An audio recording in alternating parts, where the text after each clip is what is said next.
حضرت میمونہ رضی اللہ عنہا نے فرمایا کہ میں نے نبی صلی اللہ علیہ وسلم کے لیے غسل کا پانی رکھا اور ایک کپڑے سے پردہ کر دیا۔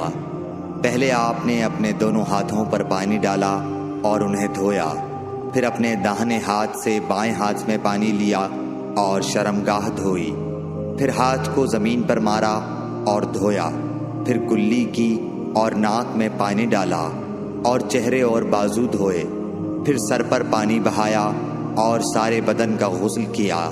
اس کے بعد آپ مقام غسل سے ایک طرف ہو گئے، پھر دونوں پاؤں دھوئے۔